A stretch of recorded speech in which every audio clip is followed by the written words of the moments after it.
del desierto de Israel,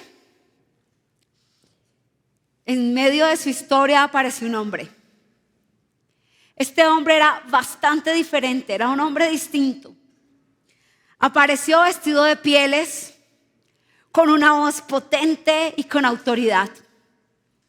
Y él iba diciendo: arrepiéntanse, porque el reino de los cielos se está acercando. Sus palabras eran muy claras. Estaba llamando a un pueblo en medio de una historia a que se arrepintiesen para que pudiese llegar el reino de los cielos. Él era muy consciente que era un personaje secundario.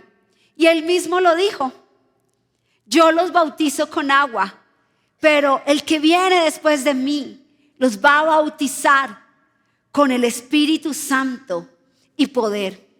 Ese hombre era Juan el Bautista. Juan el Bautista le hablaba a un pueblo que estaba oprimido. La gente estaba oprimida porque estaban bajo el dominio del imperio romano. Y bajo el dominio de ese imperio romano habían tributos, impuestos sobre los hombros del pueblo que eran demasiado pesados. Había injusticia, desigualdad, y el pueblo de esa época solo estaba esperando que se cumplieran aquellas palabras que se habían dicho antes acerca de un rey que traería un reino de justicia y de paz. Ese pueblo de Israel, ese momento histórico, a veces es tan similar al momento histórico que vivimos. Un momento donde muchas veces sentimos que necesitamos la justicia y la paz y empezamos a clamar: ¿cuándo llegará ese reino de justicia y paz que se establecerá sobre nuestros países y nuestras vidas? Pero el personaje principal iba a entrar en la escena del pueblo de Israel. En el momento justo de ese panorama que estaba viviendo el pueblo de Israel, solicitando un rey y solicitando un reino de justicia, llegaba. Entró en la escena de la historia, no solo del pueblo de Israel de la época, sino en la historia de los pueblos siguientes, de generaciones, Jesús.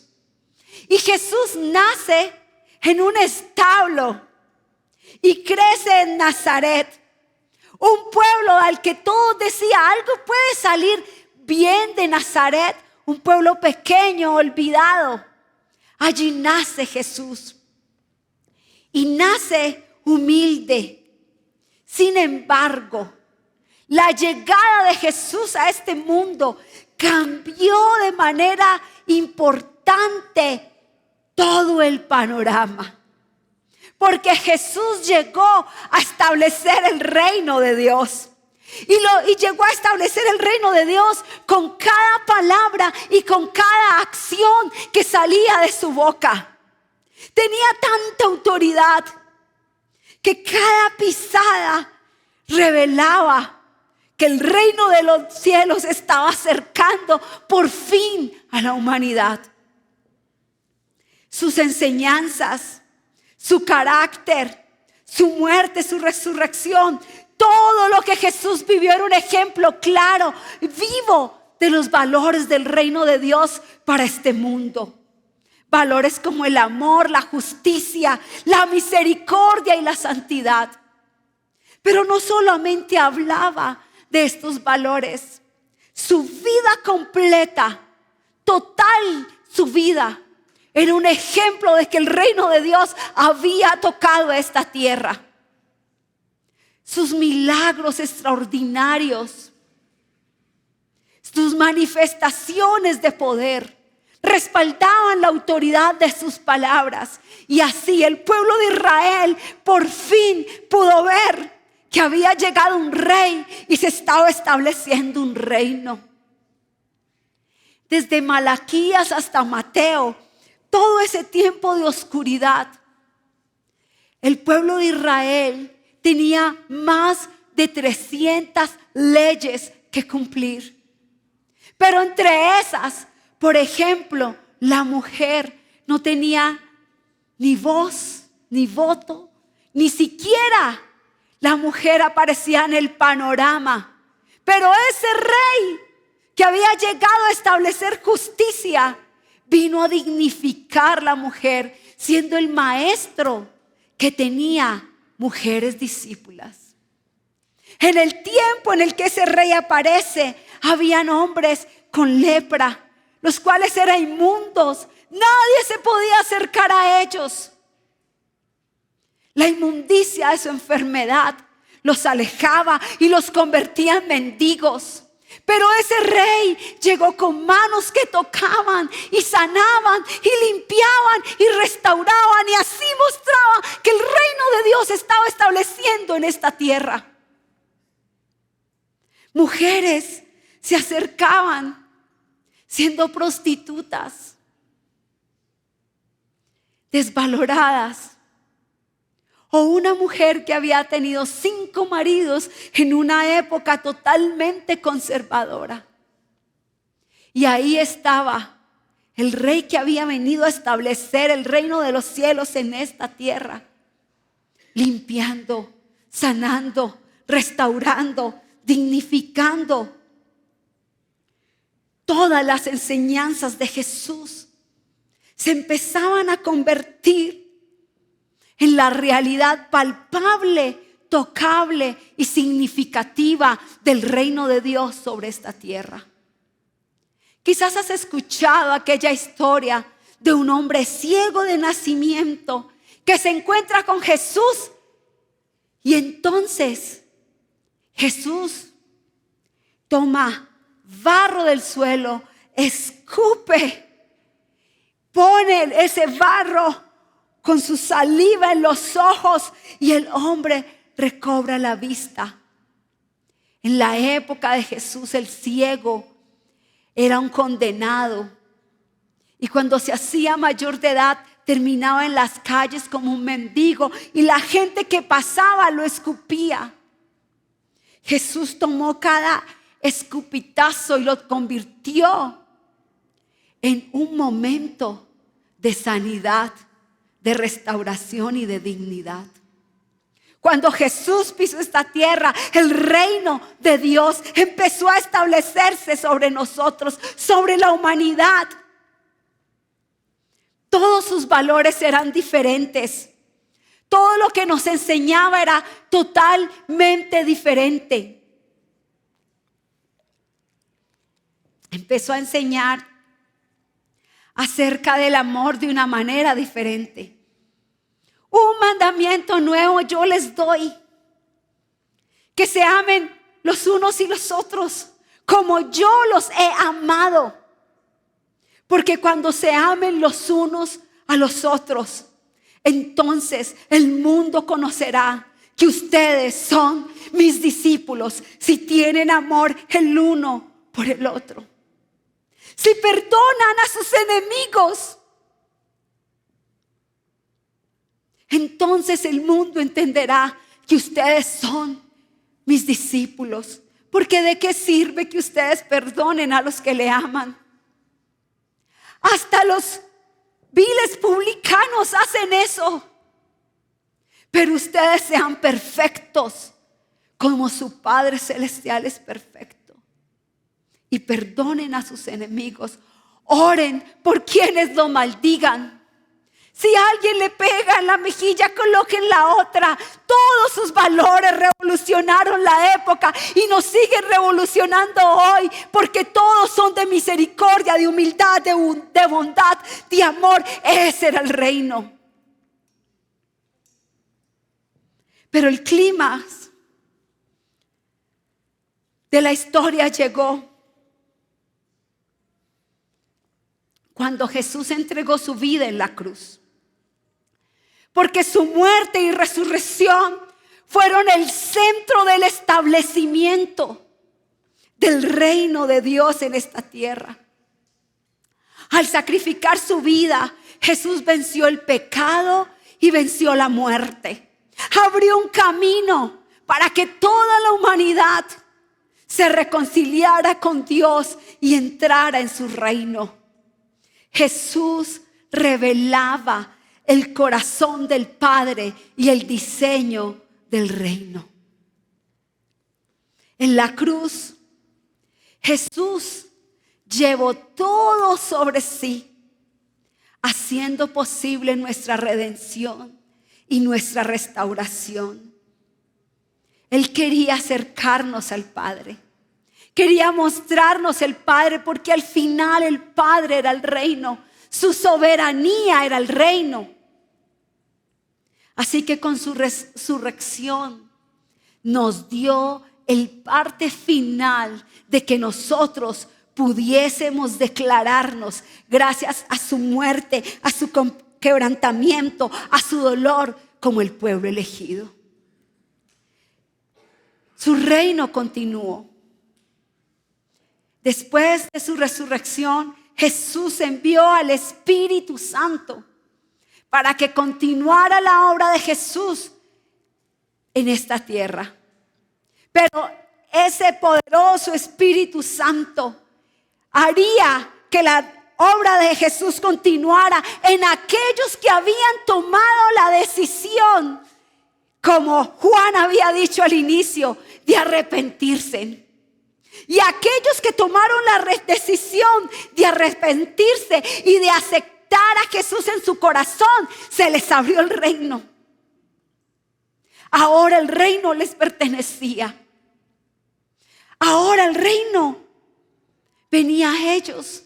Y ahora el Espíritu Santo estaba encargado de transformarlos, de empoderarlos, para que el reino de Dios y de Jesús se siguiera estableciendo sobre esta tierra.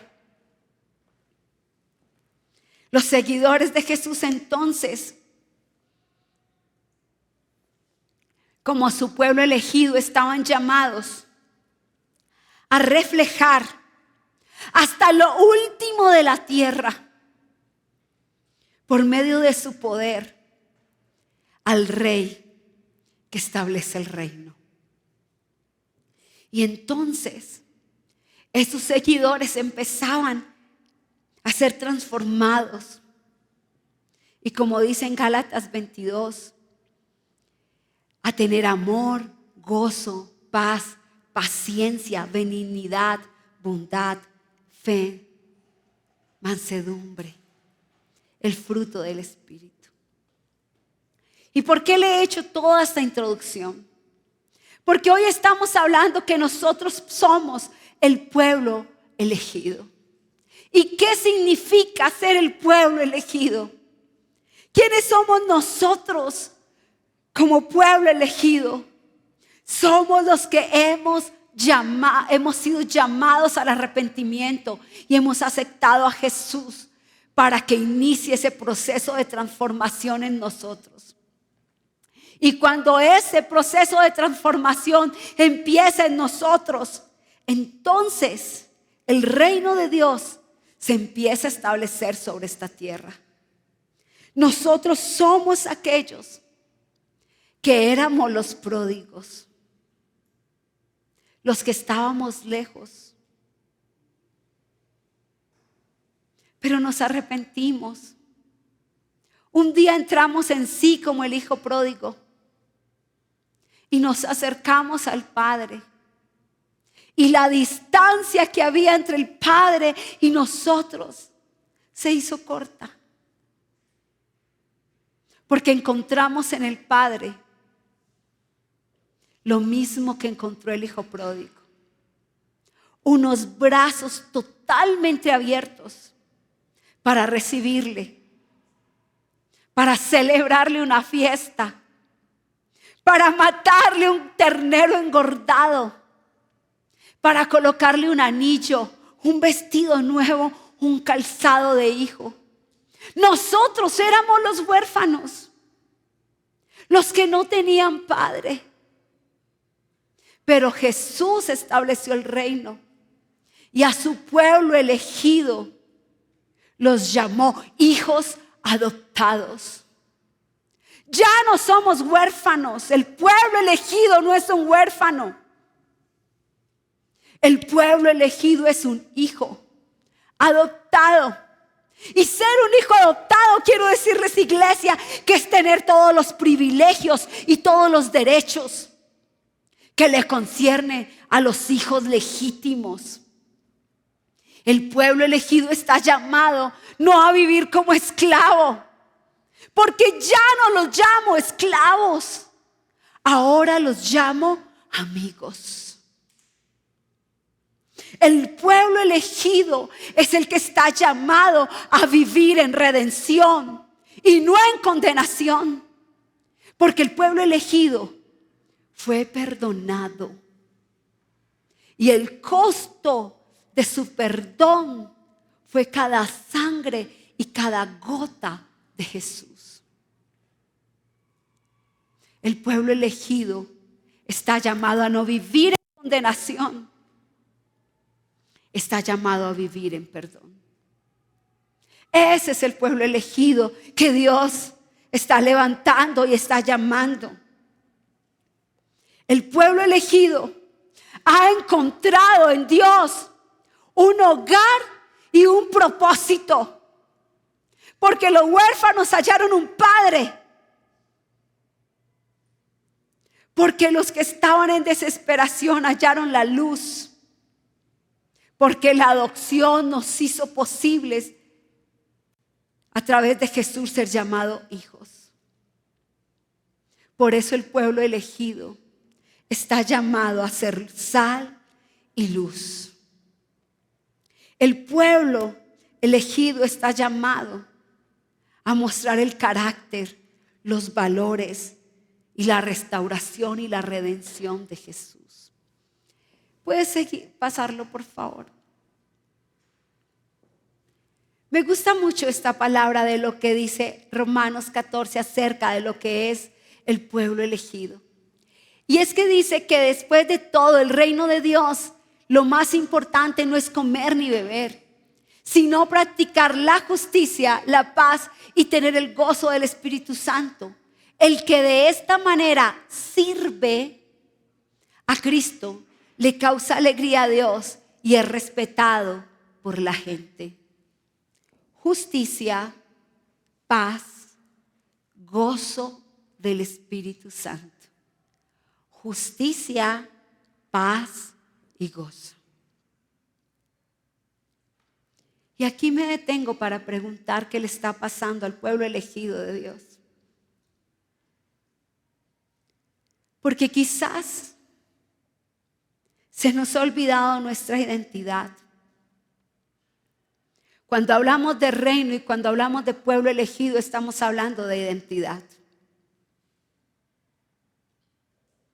Y cuando hablamos de identidad, estamos hablando de representación, de imagen de Dios en esta tierra.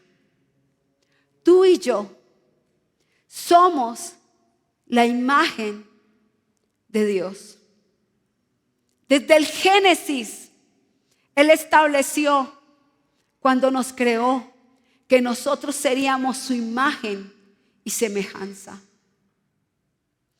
Se tomó el riesgo de darnos el libre albedrío para que en un momento de nuestra vida decidiéramos si queríamos seguirle o no. Aquí estamos los que decidimos, ¿verdad? Los que tomamos la decisión de seguirle. Los que tomamos la decisión de arrepentirnos y decirle: te necesito. Y entonces, nuestra vida, sin importar cómo fuera, fue redimida, fue limpia, fue lavada con su sangre. Pero el pueblo elegido tiene un problema. Y es que el pueblo elegido se está desmanchando, se está desdibujando, porque está olvidando su identidad. Y entonces el pueblo elegido ya no tiene justicia, ni paz, ni gozo. Entonces el pueblo elegido se olvidó de que tiene que establecer el carácter de Dios en su vida. El pueblo elegido se ha olvidado de la justicia. Y entonces no estamos viendo la transformación social que el Rey quiso que nosotros lleváramos en nuestro caminar cotidiano. El pueblo elegido se está olvidando del gozo y ha permitido que la amargura y la condenación le lleguen. Porque se ha olvidado que es un pueblo redimido y restaurado. El pueblo elegido ha perdido la paz. Hemos perdido la paz porque hemos perdido el poder. Y entonces nuestras circunstancias han determinado guiarnos y cambiar nuestra identidad y hasta nuestra misión. El pueblo elegido ha olvidado su misión y su propósito. Y me duele porque muchas veces ponemos cosas insignificantes por encima del reino. Jesús, para establecer el reino, dice Filipenses, que no se aferró a ser igual a Dios, sino que tomó forma de siervo y habitó entre nosotros. Jesús, para establecer el reino y que tú y yo lo pudiésemos disfrutar en esta tierra de una manera anticipada como su pueblo elegido, permitió que lo golpearan y lo abofetearan, lo escupieran, lo golpearan, lo clavaran en una cruz y dar cada gota de su sangre por el establecimiento del reino, por darnos a nosotros la redención y la adopción. Así que volvemos nuevamente a la pregunta: ¿dónde está el pueblo elegido de Dios? Volvemos nuevamente al cuestionamiento: ¿dónde estás, pueblo elegido de Dios? ¿Dónde está la transformación social? ¿Dónde está la vida que cotidianamente muestra a Jesús? ¿Dónde están los valores de justicia, de amor, de paz y de perdón? Porque a nosotros, el pueblo elegido, se nos está llamando y se nos está invitando a hacer eso. A nosotros, el pueblo elegido, se nos está tocando y se nos está diciendo: ¿dónde estás, pueblo elegido de Dios? Que estás perdiendo tu poder. ¿Dónde están los milagros? ¿Dónde están los prodigios? ¿Dónde está la sanidad, la restauración y la compasión? Nos hemos acomodado aquí y hemos olvidado lo que somos. Hemos olvidado nuestra identidad y nuestra misión. Hemos olvidado el valor del establecer el reino. Nos está dando miedo. Hemos perdido la paz en medio de todas nuestras circunstancias.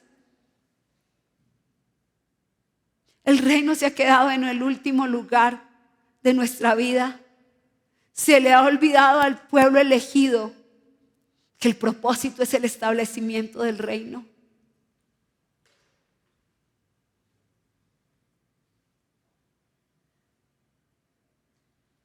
Creo que Dios hoy toca nuestro corazón.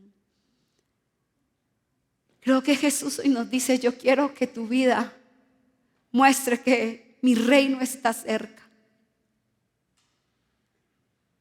Yo quiero que tú luches, que te permita ser transformado, sanado, liberado, restaurado, pero también empoderado por la fuerza del Espíritu, para que seas un testigo que llega al rincón que tengas que llegar.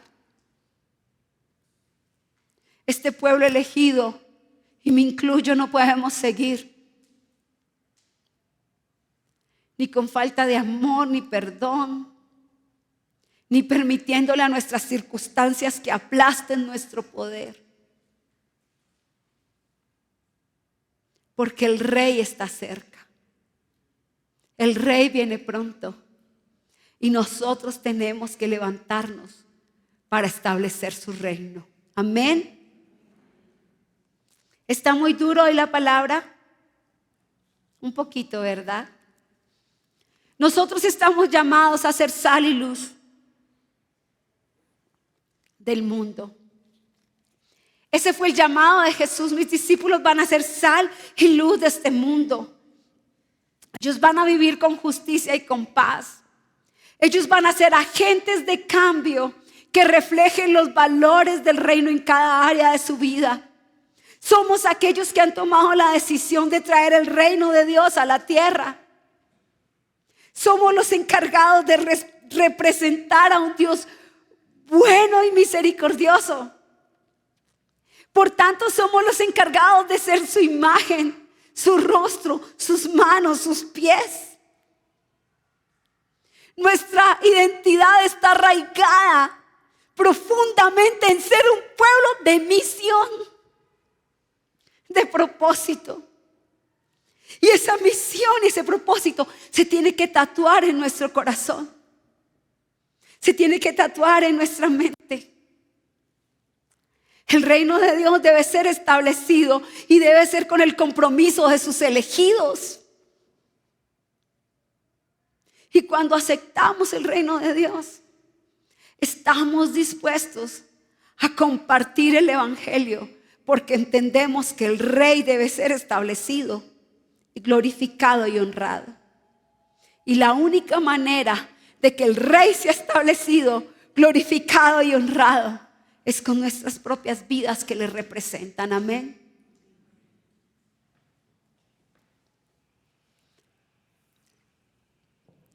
Me contaba Tatiana que su empresa está en una zona muy difícil. Y que a veces venía el espíritu de condenación y le decía: no hables, no prediques. Mira cómo tú estás. Pero ella tomó la decisión de romper el espíritu de condenación y de hablar. Y empezó a hablarle a un hombre, habitante de calle, ¿verdad? A un hombre que no tenía esperanza, que se quería morir. Y le prometió que oraría por él. Le prometió que estaría intercediendo ante el rey por él. Un día, mientras alguien llegaba y le decía a Tatiana: deje de hablar de ese tal rey Jesús, deje de hablar de ese Jesús, apareció ese hombre y les dijo a los que estaban ahí: no digan eso, porque desde que Tatiana me dijo esas palabras, yo he sido transformado. Eso es establecer el reino de Dios. Eso es lo que hace el pueblo elegido. El pueblo elegido se levanta a establecer el reino por encima de cualquier circunstancia, porque el pueblo elegido sabe quién es su rey.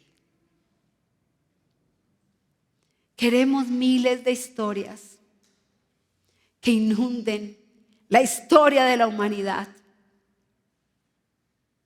acerca de un rey que llegó a una vida destruida, vacía, acabada y la transformó. Y tú eres el pueblo elegido. Tú eres el encargado. Tú eres el llamado. Tú eres el asignado y tú eres el comisionado. Pero este pueblo elegido se tiene que empezar a soltar, a quitarse las viejas vestiduras, los viejos pensamientos, a permitirle al Espíritu Santo que lo transforme para que podamos entender que lo que verdaderamente importa es la misión y el propósito del establecimiento del reino de Dios. Amén. Quiero terminar con esto que está en Sofonías.